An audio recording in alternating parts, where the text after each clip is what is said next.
what are some of the things that you actually did for Viola?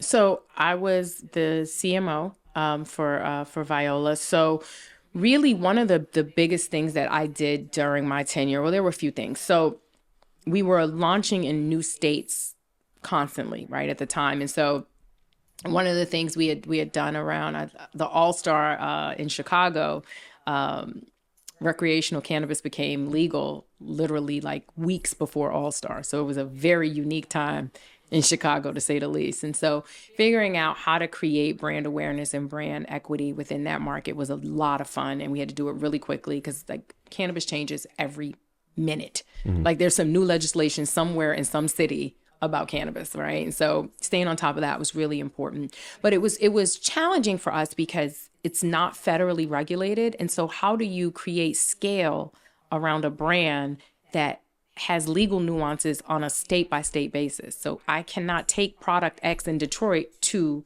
Nevada or to New York or to Oregon legally. But so how do I call for the Viola brand consistently no matter where I am? And for me, I wanted to develop a platform around what the brand stood for. And so it was about people, purpose, and plants.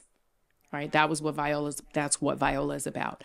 And it's very purpose-driven brand. And so we did a lot of social equity work in the marketplace. So reacclimating nonviolent offenders that were previously convicted for cannabis-related crimes, re-entering them into society was a huge part of our initiative, which is a national communication. We can talk about that till the cows come home, right? That's not illegal. But at the same time, we're getting people to know what the Viola brand is, what the Viola brand stands for, and what the Viola brand is doing to help uplift its people.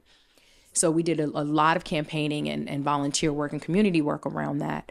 And then we had a ton of lifestyle affinity and some fun, cool stuff that we did at a local level within each market. So understanding the culture of Detroit versus the culture of LA and who to align ourselves with. And we had a lot of fun. So this sounds like you're developing like leadership teams and policies, right? Like, Yes. so it's inside of this role as CMO, like you're organizing and creating policy too, right? This is what this sounds like. Absolutely. We're working with the policy legislators, definitely. And it really is about helping people understand the audience that we serve, the brand that we represent, and then how we need to leverage opportunities for that audience, if that makes sense, right? So if I'm in Detroit, these are the things that this community needs from Detroit to be represented properly in the cannabis space, and creating programming that represents that.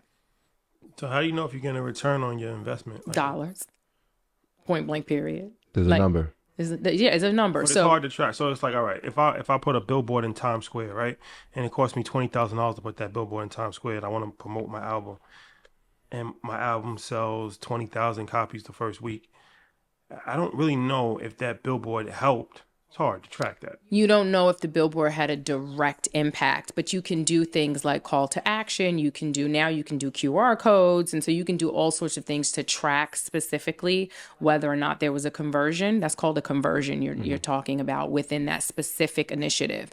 But ultimately, what you're trying to do is create as many impressions for as little dollars as possible to get the return on the revenue. So yeah, there's a lot of tracking that goes into that. Yeah, because I always wonder, like, if I'm putting, the highest levels, I'm putting a Super Bowl ad and I'm paying $5 million. What's the data? What are the analysis that's going to say, all right, this was worth it, right? Is it just the conversion of how many people come to the site, or is it how many people buy the product? These are all metrics. Those are all metrics, and again, it's what's important, right? So if immediate awareness is the most important thing for your brand, and you buy a Super Bowl ad, for sure, millions of people will see your ad if they didn't go to the bathroom, right? They'll see it. But if you have $10 million and you spend 20% of it on a 15-second ad creative and ad run, is that the best use of your funds, right? So you just have to look at how much money you have, how much time you have, and what you're trying to get done with your audience. And then you figure out where to spend your money. There are some people that spend millions of dollars on a launch party. Right? Oh, we've got a new brand. We're going to have a launch party. We'll have our investors there. We'll get some press. This is going to make the most sense ever. But it's like, do you spend 20% of your budget on a launch party? Because is that going to give you the runway that you need to run your brand for the next 4 years? Probably not. So it's just being smart about how you spend your money and where you spend it. And as a marketing agency, you're getting the money up front, right? You're getting paid for your services. Is there any a time where there is an incentive to have a campaign push further because there's royalties or anything like that? How does that work in the marketing world? Yeah, I mean, I think that depending on the opportunity, there are tons of ways to create equity conversations. You can actually get paid per acquisition, depending on the conversion that we talked about earlier. You can, be participate in the cap table, and if the company gets sold, you can, be incentivized around that. So there are tons of ways to leverage equity through marketing. So Epitome Solutions, what's that? That's my personal consulting company. So when did you start that? So I actually started that in 2007. Believe it or not. Oh, wow. People joke and call me Olivia Pope in the industry because I get a lot of back calls. Hey, so I heard you do X, Y, and Z. Come help me with this, in a really stealth kind of way. So I've worked with a lot of different people, sort of ghost written for a few folks behind the scenes to help with strategy and help them with where they want to take their companies long term. So all right, so if I want to hire you as a consultant, what does that come with? Can you lay out your services? Oh, okay. Well, we could be here for a while. But so I think the scope of services depends on the need. But for me, I do, at the net, I do enterprise leadership. So what that means is I can look at a company and I always say, are you building to sell or building to scale? Because if you're building something to create a legacy like Coca-Cola, right, or Johnny Walker, one of those really big old brands, there's a different methodology that goes into building a 100-year brand than a brand that is looking to launch, get big enough to sell, and move on to the next brand. What's some of the differences? Well, you invent Santa Claus. Do you know Coca-Cola created Santa Claus, right? As we see him today, Coca-Cola designed Santa Claus. Coca-Cola has only changed its logo, I think maybe 3 or 4 times in the history of the entire company.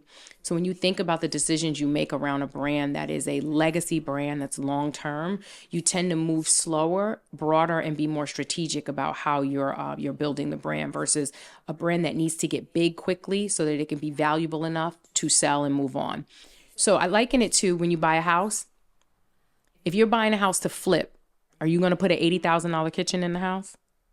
Probably going to put a $15,000 or $20,000, maybe a $10,000 kitchen to make it look like a $15,000 to get the value up, flip the house and sell it. But if you're moving your wife and kids in the house, you might buy an $80,000 kitchen because you're going to be there for a while. Same thing with business. So if you're building a business quickly, you want to be as efficient as possible versus if you're building a business for the long term, you want to be more strategic and make longer term investments. So I help companies figure that Santa out. Claus? They did. Why did they create Santa Claus? To sell Coca-Cola? To sell Coca-Cola for the holidays. So not Santa Claus, the story of Santa Claus. The way that Santa Claus looks to us, Coca-Cola created that. Matches the colors. In the early 1900s. And would they put it like in commercials and stuff? Mm-hmm. They used it in an ad campaign for the holidays. So there was already a story of Santa Claus. Absolutely. Story of Santa Claus. Norway or somewhere. Yes. And they just popularized it. They popularized this whole Kris Kringle with the big beard and hefty and the red and white, and it's all Coca-Cola colors. I mean, not that Christmas wouldn't be, but it was brilliant branding. Was that Edward Bernays? You know what? I don't know. I don't know. I can't remember his name, not off the top of my head. But yeah. Edward Bernays. That's Sigmund Freud's nephew, if anybody doesn't know. He's the one that is credited with really revolutionizing. He created PR. The term PR. Love that. He created the term PR because it came from propaganda, but propaganda had a negative connotation from the Nazis because they used propaganda campaigns. Yes. He said, I want to do propaganda. I want to help America. He's helping all of the Ford, all of these large companies, and it was propaganda, but he couldn't name it propaganda, so he had to come up with something that was appealing to the public. So it was public relations, which is essentially propaganda, but that was his twist on it. He created PR as we know it today. And you know where propaganda comes from? Where does propaganda come from? King Henry VIII and Thomas Cromwell. He needed to socialize the narrative that divorce was okay so that he could marry. They changed the whole country's religion. because of that. Because of it. The whole, And they started the daily newspaper. Yep. So they gave the daily updates to the So you just learned something. citizens, and the king told the story that he wanted to tell so that he could justify. Yeah, I learned that in history when I was young. That was crazy. Like the whole entire country of England was Catholic, and he wanted to get a divorce, and Catholics they weren't allowed to get divorces, so he became Protestant.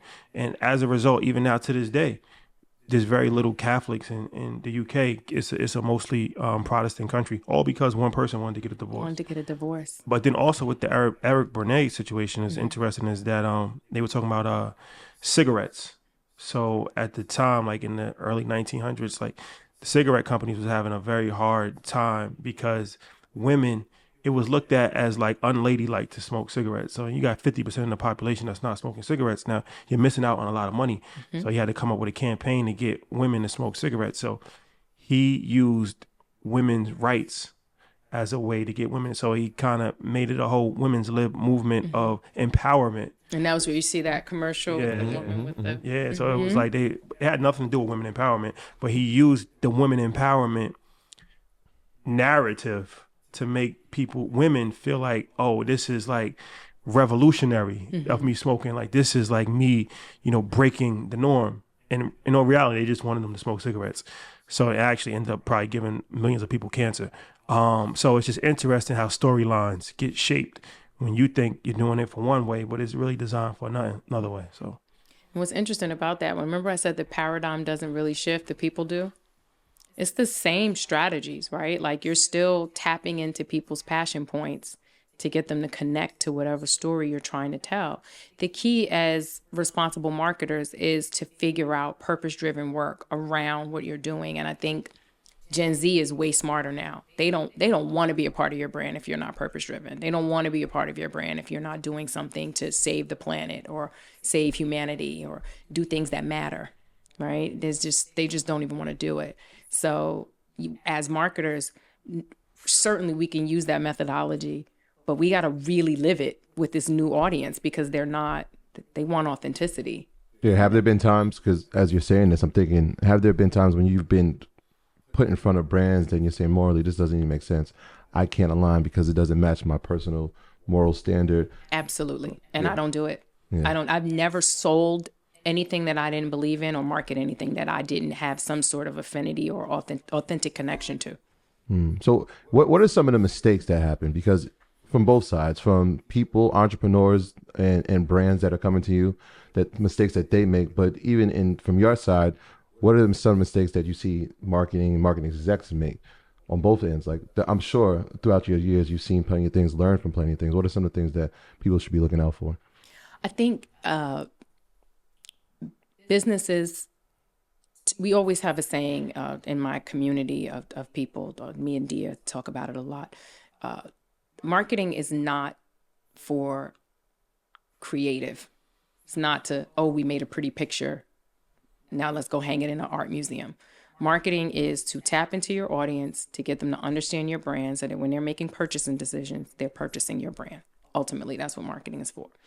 So oftentimes people get so caught up in the creativity around a brand or the provocativeness, gravitas of the things that you can do with the brand. But it's not sexy. We want it to be sexy. And it's like, not everything needs to be sexy to convert, to connect, right? So I think a lot of companies tend to overspend very quickly in the wrong things and hiring the wrong people to do the wrong jobs, right? So they usually hire heavy at the top. So they've got a CFO, a CMO, a COO, but there are no soldiers to do the work.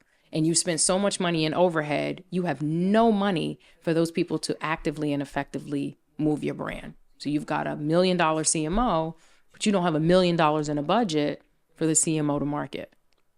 It doesn't have a magic wand, right? You need the money to be able to be efficient. So I think people do that quite often. I think people spend money in the wrong places because they're shiny far too quickly and far too often. And I think people don't level set their mission and their purpose early on. If you walk into Apple or Google and you speak to the janitor or you speak to the CEO, I guarantee you every single person that's employed there knows the mission of the company. They know what the brand stands for. And oftentimes people are not taking a step back, Earn Your Leisure, to be able to lock in on what your mission statement is and your purpose and socialize that constantly with every single person you touch.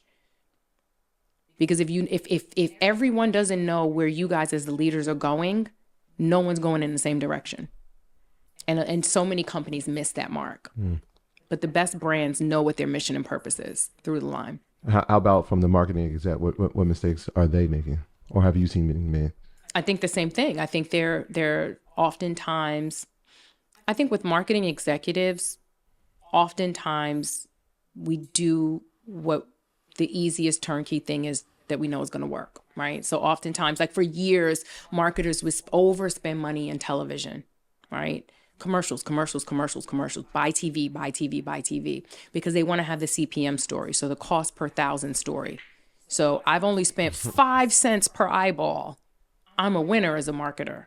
And it's like, yeah, some of these other mediums may be more expensive CPM wise, but they're converting, to your point. They're creating the connectivity, the affinity, the stickiness that you need as a brand. And so many marketers tend to just take the safe route and, do the media math and say, I'm going to run this Super Bowl commercial so I can keep my job.